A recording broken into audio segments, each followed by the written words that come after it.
Welcome to the Bible Conversation Podcast with Chris, Dan, and Dylan. Let's have a conversation. All right. Howdy to everyone. Welcome to Bible Conversations. We're here with Dan Lang and Chris Carrillo, and excited to have another conversation with everyone. This morning, Chris will be walking us through a topic that he is passionate about and that he has picked out, and we're going to explore this and see what the Bible has to say about it as well. So I'm going to turn it over to Chris. Chris, let's have a conversation. Yeah, I am really excited about this topic. It's something that I have really gone through in my life for better part of my life at this point, actually. Be discussing the idea of mental health and what that is, and how as Christians we are supposed to react to it. So I want to ask you guys, what does mental health mean to you? Dan, we'll go ahead and start with you. What does mental health mean to you? When I hear mental health, I'm thinking about the way someone can think about something in a beneficial kind of way, a profitable way that really benefits themselves and others around them, that they have a good, stable thinking process that they can rely on. Okay, that's good. Dylan? This is to me, a really broad topic, and probably not just to me, but to everyone. There's so many things that go under mental health, because you can really break it down to two things. You can be mentally healthy, but you can also be mentally ill, and I think that's what we'll be looking at further. But even under those, there's so many different categories. There's different stages, and there's different depths to our mental health or to our mental illness. So I'm really excited to see what comes from our study here, and what we can even learn from the Bible, and what the Bible speaks to that. Yeah, so I like what both of y'all have said, and the idea of mental health is broad.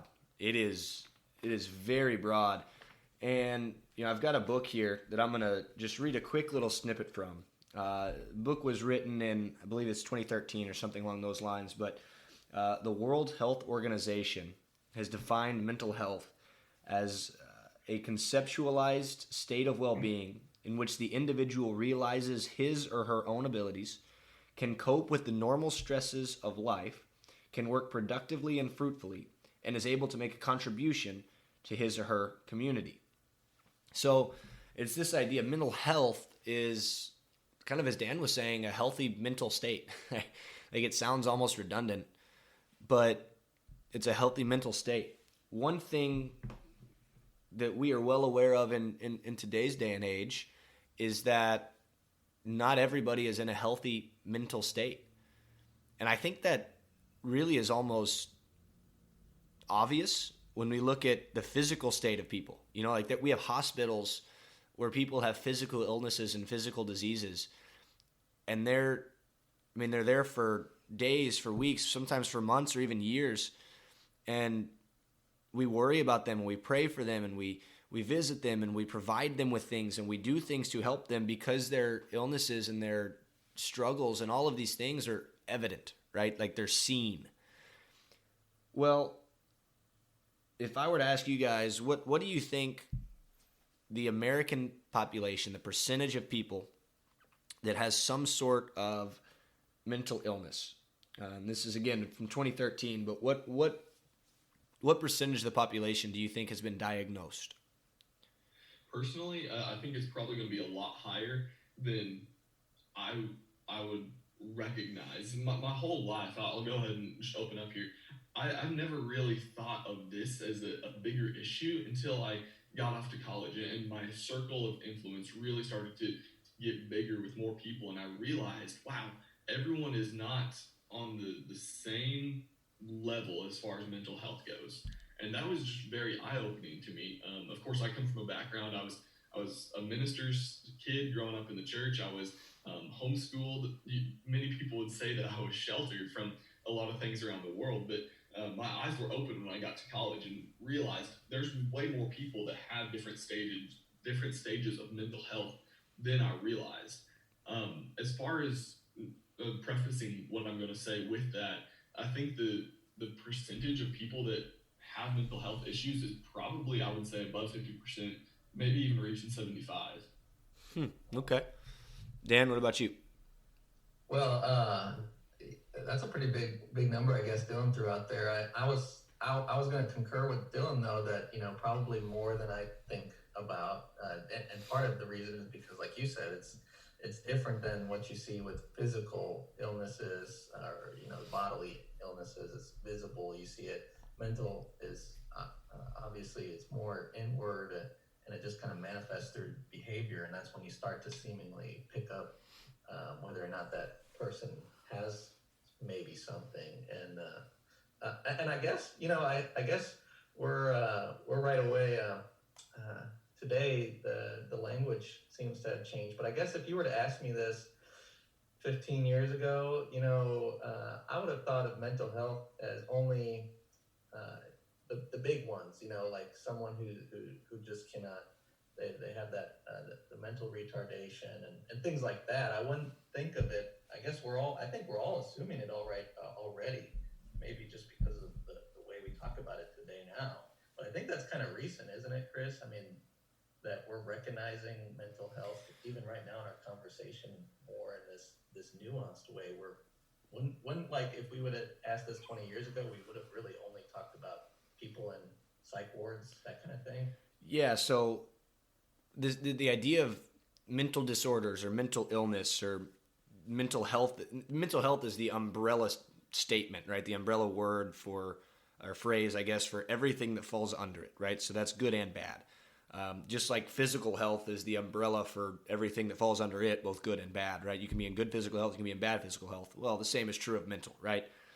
So as of 2013, and this is people that are diagnosed, right? And when we understand what diagnosed means, it means that there is a legitimate issue that someone has gone to the doctor and they have been diagnosed, possibly given medication, right? But they have been told that they specifically have an illness, okay?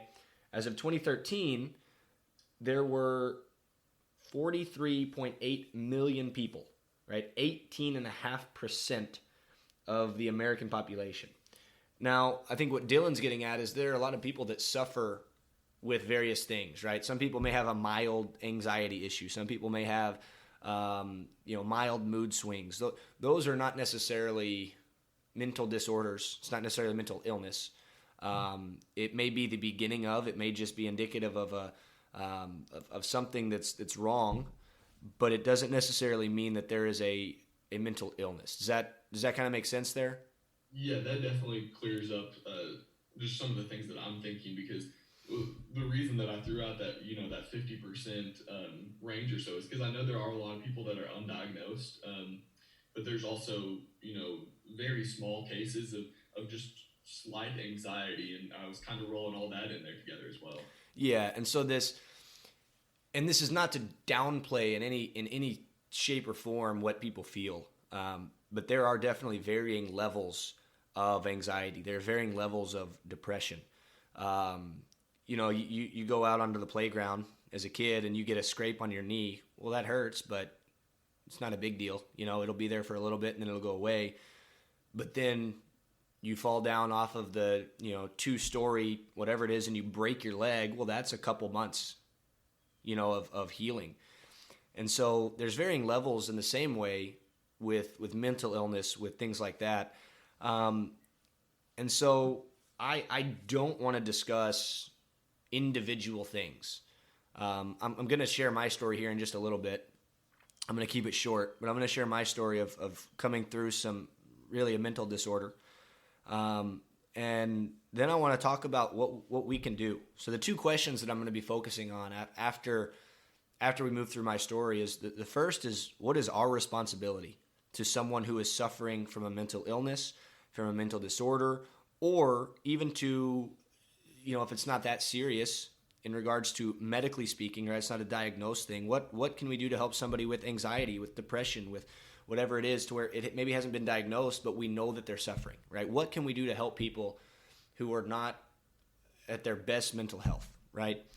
Second question I want to ask is what is the responsibility of the person who's suffering? If you're going through this, to our listeners here, if you're going through this, what is your responsibility? What is it that you need to be doing in order to be helping yourself?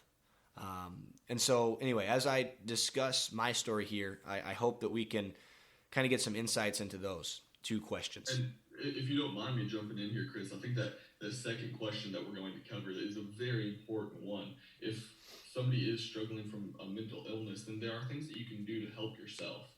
And I think sometimes that isn't as evident as somebody else helping you, Yes. So, yeah, like I said, we'll get to that in a little bit. It's difficult for people to know when they're suffering sometimes what to do. Yeah. And so we're gonna talk about that and hopefully give people some help and encouragement. So my story, I'll keep it short and sweet as much as I can. When I was in 5th grade, I was actually diagnosed with bipolar disorder. It's a mood disorder. It essentially you go from manic, which is incredibly hyper, to depressive, which is depressed, and it can happen within a matter of seconds. And it could happen because somebody insulted you. You were out on the playground having a blast, somebody insulted you, and now you're depressed. And it's not I'm sad. It's a depressed, right? Like you go from these massive mood swings from one to the other, and it makes it difficult, especially as a kid, because kids already don't know how to handle their emotions, and when their emotions are off the charts, it makes it very difficult to handle. And so I was actually admitted into a study, and this was how I was diagnosed with it. I was one of the leading scientists at the time of bipolar. I was given some medication that helped me for a little bit, and after about a month or two, it actually backfired. It didn't work nearly as well, and I started doing worse. I was contemplating suicide, and so I was sent to the ER because that is... committing suicide is that starts to get in the physical realm, right? And so, we need to do something about that. Well, after being admitted to the ER, I was then sent to a mental hospital. And I was there. I actually don't know how long I was there, but they had me on so many different medications that I hallucinated multiple times and multiple things. In fact, my parents told me at one point I had hallucinated the entire Scooby-Doo cast in the mental ward, which... Like I look back on it now and it's comical and not comical at the same time, right? Like I'm looking around for Scooby-Doo and Shaggy and Scrappy. Like that's kind of funny, but at the same time, the reality is that's not funny at all. Like I was a 12-year-old kid, 11-year-old kid hallucinating fictional cartoon characters. Like that's terrifying. So my parents ended up pulling me out of there. We found a good psychiatrist. It took us a while, and finally got on the right medication. And I took the medication up until I was about 18. Bipolar disorder is one of those disorders in which either you grow out of it or you have it for the rest of your life. And we had been slowly whittling down my medication, and it was looking like I was going to be able to grow out of it. And so at 18, we kind of 18 or 19, we kind of cut off the medication supply. I didn't take it, and I did fine. I didn't have there were no adverse effects. I was able to just be a normal person in society without the mental illness that had affected me for so long. And, I look back at it, as a kid, I thought of it as a curse. I thought of it as just awful. And I look back now and I realize what a blessing it has become because of the experiences that I have gained, because of the knowledge that I have gained from it, and the outlook on life that I have now, that I can now help and share with others from my story and make their lives hopefully a little bit better.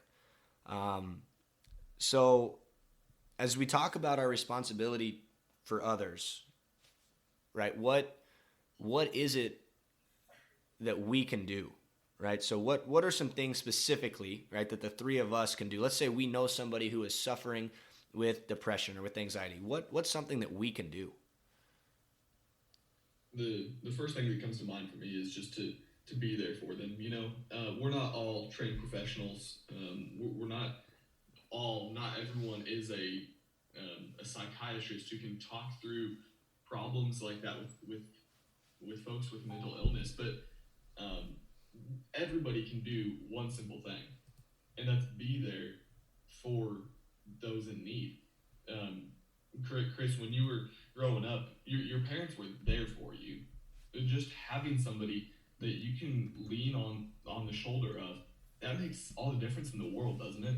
Oh yeah, it was so helpful, and I think what you're hitting at, and I'll let Dan speak in a second, but this idea of being there for someone is very accurate. But that's a very broad, generalized statement. What does it mean to be there for somebody?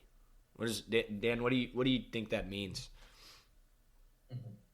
Yeah, man, that's a tough one. Depending on that situation, how you might be there for them. I'm assuming that might mean being there at the hospital, right? Um, if they're kids, they're adolescents, it might mean being there with the parents, right? And in that way, being there for them, that whole family. Um, uh, what's your thoughts, Dylan? Well, I think it can kind of boil down a little bit further. Like Chris said, being there for somebody is a broad topic, but what I mean by that is make yourself available. Um, Mhm. Sometimes it may even mean like rearranging your own schedule, being a good steward of your own time so that you can make yourself available to your loved ones. It's a sacrifice, is really what it is. Yeah, it 100% is. People that really suffer from anxiety, from depression, from mental illnesses of any sort, of any kind, it takes effort to reach out to that person. It takes effort to spend time with that person. It takes effort to be there with that person, just as it takes effort and time and energy to spend time with anybody else. The difference with that is that the people who are really suffering with this type of thing, really, they need it more. They may not want it at the time, and we need to be respectful of their space, but we need to also let them know, as Dylan said, that we are available. And this can't be a one-off thing, right? Like, we can't just say, hey, I'm here for you, love you, and then they don't hear from us for a month, right? Like, that doesn't do it. That doesn't cut it. Exactly. That could even do more harm than good. Yeah. Because typically people that are suffering from this type of thing, they're not going to reach out very often. Sometimes they will, right? And that's wonderful when they do, but more often than not, they're not going to reach out to us. We need to be there reaching out to them in order to do this, in order to help them. And so, we say we reach out to somebody, right? And we ask them, how are you doing? I haven't seen you in a while. Or you looked down last night. Is everything okay? And they start talking about all these things that are going on in their lives. And we realize as we're talking to them, like, oh my goodness, this is so far above my pay grade. I don't know what to say right now. What do we do at that point, guys? I took a class at Freed Hardman about just I forget the name of it, but it was really just talking about like a personal studying with people and things along this topic that we're talking about. But the main thing from that class was don't be afraid to refer. Even if as a minister in the church, people want to come to us to talk, don't be afraid to refer. Don't think that you have all the answers. If you realize that, like Chris, you said, this is above my pay grade, don't be afraid to say, you know what, I really know somebody that you would love talking to. That's the most important thing that we have to remember. But the thing that makes that everything is that requires us to be humble. We have to be humble enough to realize, hey, I don't have all the answers. I'm not going to try to sit here and solve every single problem. So don't be afraid to refer. Yeah, that's beautiful. I I don't have much to add to that. Dan, is there anything you wanted to say? Uh, yeah, I mean, And I would add, don't be afraid to say nothing. I think there's power in silence and power in simply presence. I was just thinking of John 11:31 when it says that the Jews were with Mary, after the death of her brother, and it says that they were in her house and they were comforting her, and then when they saw her rise up, they followed her, and so I don't see any, at least not recorded any dialogue, but there is recorded their presence. And I think that's one of the great things about the point I think that we're making right now is by making ourselves available in presence and being with them, we're providing something to them, even though we may not completely understand the situation. And that was actually something I was thinking about right away when you asked the question, if we know someone is suffering from a mental health issue. Well, I mean, that's like you said, I'm not a professional either when it comes to mental health. I don't know if I would have been able to discern, like your story, Chris, and what you were going through. Would I ever been able to actually judge that if I had been part of that and witnessed that? But I don't think so. But at least I think I would have recognized that, hey, here's someone that's going through this trouble, this difficulty. There might be more to it. I don't know. But if I'm there for them, if I'm providing my presence with them, and at least, I don't need to understand everything to do something. Yeah, that's so that idea there, right? And I'm going to kind of talk about both of those real quick. This idea of just being silent, being there for somebody. There are going to be times where your friend, if they're going through something, they just need you to sit there on the couch with them and watch TV with them. Something as simple as that can make the biggest difference in someone's life. Because they know that you're there, even if you're not saying anything, right? You may not even know what to say. It's okay. You're there. You're sitting with them. You're letting them, you love them, and that's a big deal. Going back to, what Jesus would tell us to do. That's the love your neighbor as yourself type of thing. Think of yourself in that situation. Do you want somebody trying to come in and trying to fix things, trying to tell you, hey, you need to do this or that? Most of us wouldn't want that. But what we do want is just a friend. We want somebody to love us and to just sit there with us and to have that company. So love your neighbors as you would yourself. Do unto others as you would have them do unto you. That just really encompasses how we treat one another. Yeah, that's a big part of it. And Dylan, you had mentioned something about referring. If I go over to your house and I see that you have a broken arm, I'm not going to try and put it in a splint and fix it. I'm going to put you in my car and drive you to the doctor and let the doctor fix you. You know what I mean? Exactly. And so this idea that physical health and mental health require two completely different remedies, so to speak, is just false. The remedy is the same. They need help. They need assistance. And ultimately, it's going to come down to whoever it is that is suffering has to agree that they need help and that they need assistance. If it's using the same example, Dylan, I go over to your house, I see you have a broken arm, and I say, hey, let's go to the doctor. And you say, no. What am I going to do? I'm not going to try and pick you up and take you there. It is your decision of whether or not you want to go to the doctor. And so for those that are suffering with it, this is where we're going to kind of get into this idea of what their responsibility is. And before we do that, though, I want to talk about really one verse from Galatians chapter 6, verse 2. Bear one another's burdens and so fulfill the law of Christ.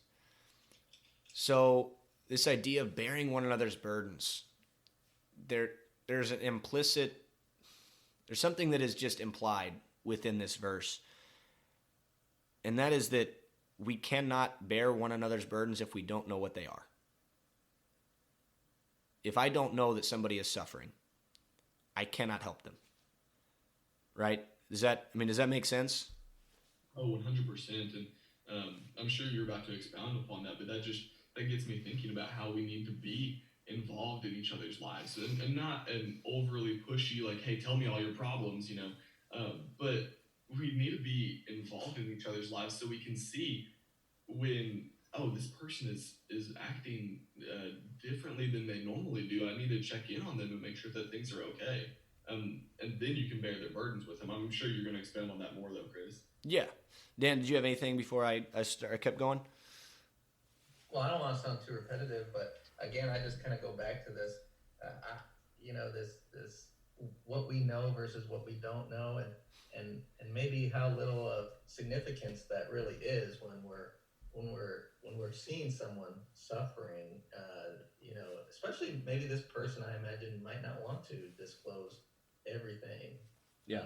all the time to everyone, but if we just recognize, hey, like you said, Galatians 6:2, that our responsibility, bear one another's burdens. Can we nuance that burden? And do we need to understand everything about that burden and investigate that, and to do something, to be like Jesus and something good? I don't think so. I think our responsibility is just to help them, to be there for them and, bear that burden. Yeah, my point there is we have to know that there is a burden, right? Like, we don't have to. So if their burden is that they just lost someone they loved, we don't have to know how close they were to that person. We don't have to know how old that person was. We don't. You know what I mean? All that we need to know is that they have a burden, and that burden is they just lost someone. Right? We don't need to pester them about questions about what that means to them right now. They're suffering because they lost someone. Right? If someone is suffering with a mental illness of some sort, we don't need to know every little bit about it. We just simply need to recognize the signs that are associated with it. The sadness, the unwilling to speak, the desire the lack of desire to go out and do things with people, the absence from activities they're normally at. Right, things like these are just common signs. And when we notice that, that's when we reach out and say, "Hey, is everything okay?" And just knowing that, hey, maybe there is something wrong. And so we have to know that people are suffering. And then from there, we have to be willing to help them. And so, as we get into this idea of the responsibility of the person suffering, the responsibility they have is not to divulge every little bit of information, right? There are things that all of us in this life have that, we're not going to share with everybody. There's really two ways that we handle people and information, right? If I want to tell somebody something, right, or if I do tell somebody something, it's because I am specifically trying to tell them that thing. If I don't tell them that thing, it's because I am intentionally and specifically omitting that thing, right? Like those are the only two options. We either specifically tell somebody something or we intentionally omit it. There's no middle ground there, right? And so, even if it was an accidental slip of the tongue, we still thought it and we still said it, right? Like it was still meant to be said. We just may not have wanted to afterwards. Does that make sense? Mm-hmm. And so, yeah, I'm tracking with you. So, the person who is suffering, right? The question that I've got is it okay to seek help? Like, is it as, and this is where I want to bring it into to Christianity really fully, right? We've had these overtones of the Christian thought and perspective, but as a Christian, is it okay to seek help for suffering with mental health issues? Well, I'm gonna just start off and say absolutely, 100%, it's okay.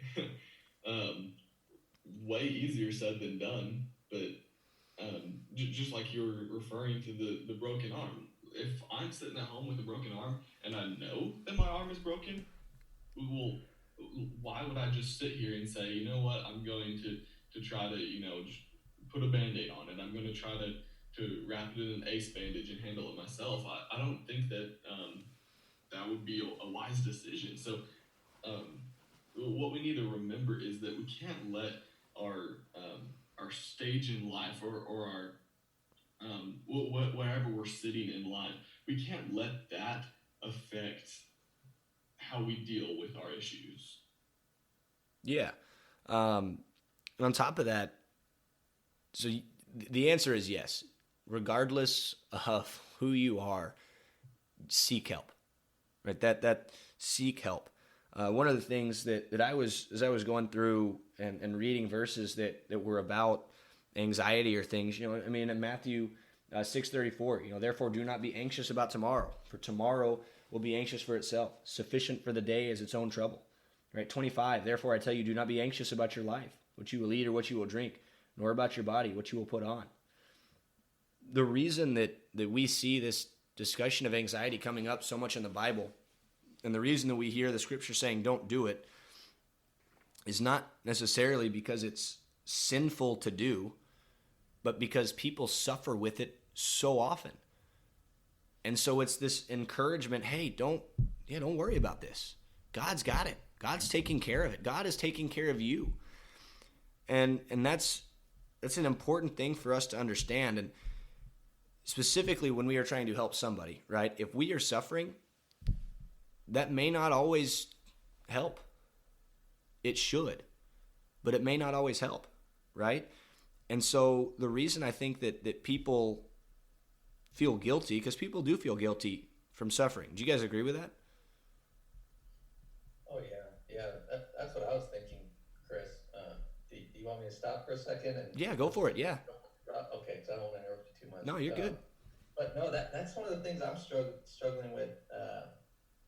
I think that people struggle with in Christianity. I think this issue about mental health kind of throws a wrench, or at least we think it does, in our theology, because I think our typical thought process is, well, okay, anxiety, well, that's sin. God wouldn't allow us to have to suffer with something that's sin, right? I mean, so I think a lot of people in the Christian world, they struggle with admitting that or seeking for help, like you asked earlier, because is this a sin issue? Is this a spiritual issue? Or, can this mental health issue actually exist?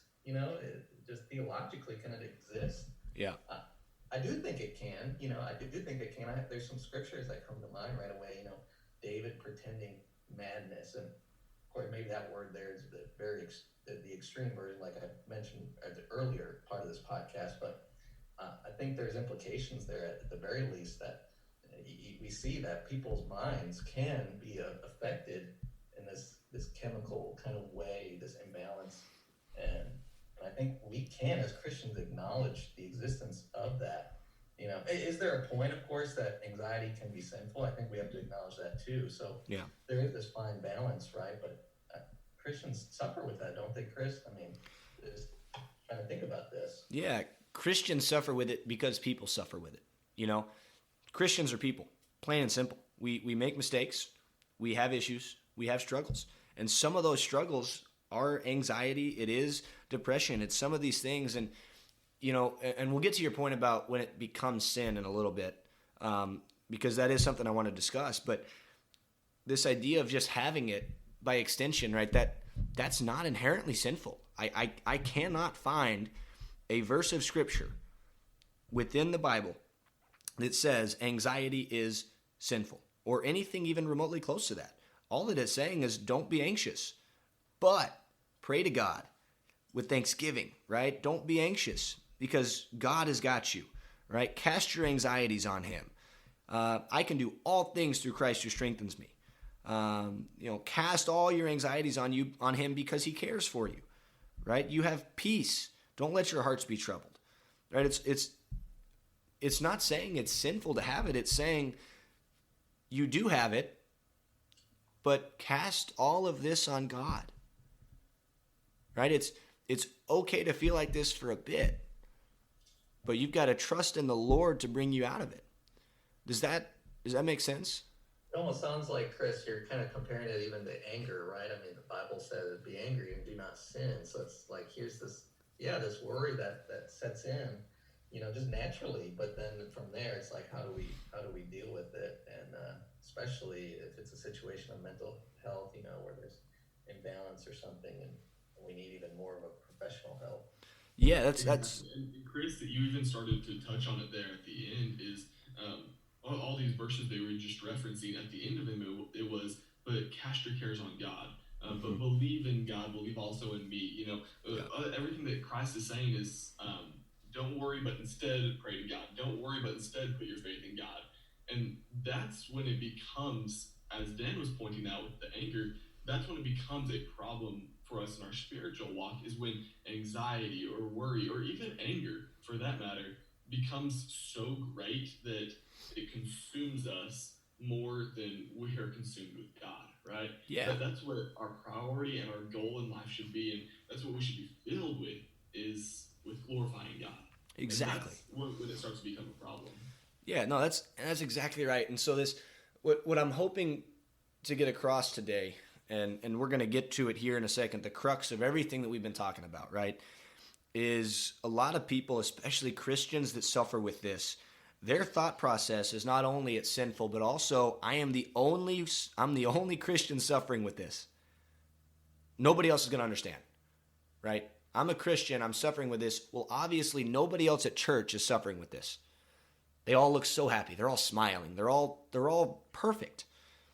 But the reality is, if 18.5% of people, of adults in the United States have been diagnosed, that is basically 1 out of every 5 adults has suffered with some sort of mental health issue. 1 out of every 5. In our congregation, we have about 400 on a Sunday, right? Close to 400. Well, 1 out of 5 out of 400, that's what? It's like 75 people there, a little more than 80 people. 80 people that have suffered, have been diagnosed with it. That's a lot of people. And so we are not alone. If you are suffering with this, with any sort of mental illness, you are not alone. There are brothers and sisters sitting right next to you who love you, who care about you, who want what's best for you, who want to pray with you, who want to hug you, who want to help you to get back to your right state of mind, back to being mentally healthy and not feeling like it's just a monumental, colossal task to get out of bed, right? To go and see somebody just seems so far away. There are people who want to help you with that. There are people who care about you and love you. And as Also, sorry, Chris, you can finish up. I was going to add something to that. As a person who is struggling with it, your responsibility is simply to seek help in one way or another. Because as Dan was talking about just a second ago, kind of comparing it to anger, right? Be angry and do not sin. Well, when we allow it to control ourselves, when we allow it to enter into our hearts, as Dylan was talking about, and just let it just flow out from us, and that's all that we focus on, that's when it does become sinful. And if we seek help, then we're not allowing it to control us. We are trying to control it. Dylan, you had something? Yeah, just to your point about how at the church you got people sitting right next to you that want to help. That 1 out of 5 people are struggling with this. We have to remember that the church is not a perfect place. That those sitting in the building on Sunday are not the people that have their lives put together. The church is a hospital for sinners. Those who decide to follow Christ and to be Christians are the ones who realize that, hey, Christ is the one that can save me. Christ is the one that has all the power and not me. And so if you're looking for help, then you're going to find it in the church, because it's a hospital for sinners. It's a place that people can get help. And I use the phrasing hospital for sinners, not saying that all anxiety and all mental health is a sin. I use that as a reference to any kind of help that we may need in our lives. Yeah.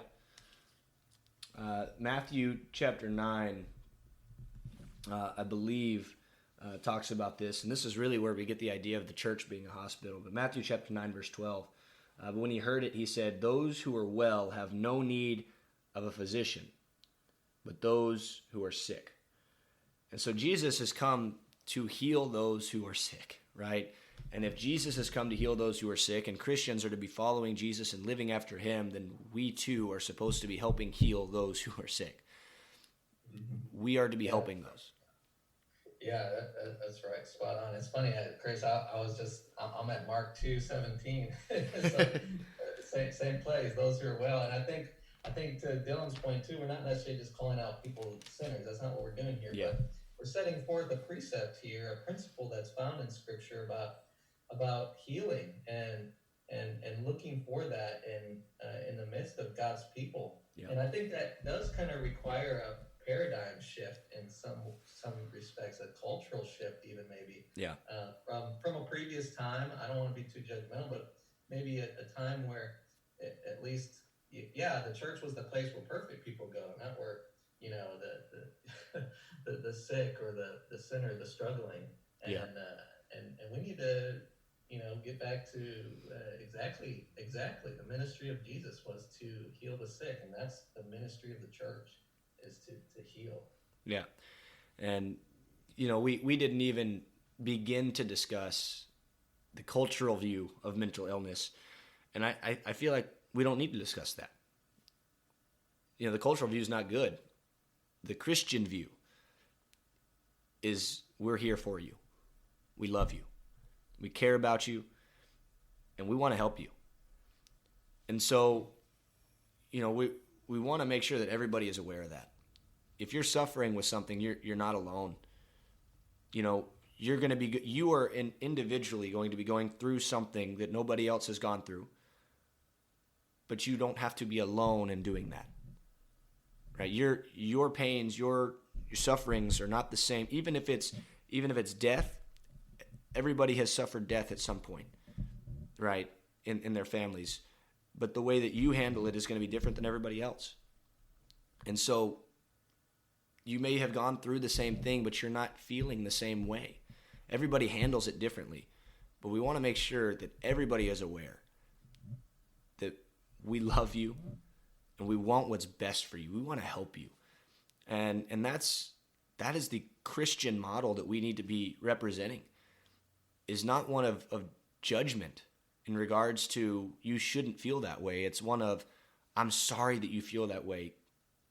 Let me help you. And I might add too, Chris, if someone can't reach out within the body of believers and find that comfort and that help and that hope, you might want to question where you're at. Jesus said, "By this all will know that you're my disciples, that you have love for one another." Yeah. So you might want to question that. Not, always be careful about, I would say, being too judgmental. You gotta, I try to encourage people, come 3 or 4 times to the church before you pass judgment, because everyone's different. Some people are shy, some people are outgoing, but I would think if you've been there and you've been for a while and you can't find that love and that comfort, and you're just finding condemnation and judgment, and you might question where you're at. That's a really good point. Yeah. Well, I think we have, at least for today, covered as much as we're going to be able to. Do you guys have any closing thoughts? No, I just think kind of summarizing everything that we've said is that, this is something that needs to be spoken about more awareness brought to it. We have plenty of awareness about physical illnesses and physical health, but mental illness and mental health, that's something that has been in the past a taboo subject, but we need to make sure that we're doing our due diligence, talking about it, bringing awareness to it, talking about what we can do, and whether you're struggling with it or whether someone who is, there's always things that can be done. So Chris, do you want to just kind of put a little bow on this, and then I'll close us out? Yeah. the little bow is essentially if there is somebody that you know who is suffering, if you are suffering, be willing to reach out and help. Be willing to reach out and seek help. We don't need to suffer alone. We don't need to let anybody else suffer alone. We are the body of Christ. We are unified in Christ. We are one in Christ. And when one member of the body suffers, so too does everybody else. And if that's the case, then we need to make sure that we are uplifting and encouraging and healing everybody that is in the body. Very good. Yeah. Well, And let me just jump before you finish this off, Dylan. yeah, go for it. Just say thank you, Chris. I've been informed here, I think, better, and we really appreciate you sharing your story with us too. I think that's going to be really encouraging and comforting to others. So appreciate that. And, yeah, you're welcome. Helping me know more about this too, and be better equipped. Yeah, we appreciate Chris taking the lead on this study and being open and sharing with us and with you. This has been a good study. This is again, like I was just saying, something that makes us more aware and something that we all need to be more aware about. So, well, we appreciate y'all listening in and studying this with us. Join us same time next week, and we'll be having another Bible conversation. So if you would like to join the conversation, there's contact information in the description below, or you can leave a comment or anything like that to join in the conversation with us. So we appreciate you listening, and I hope y'all take care.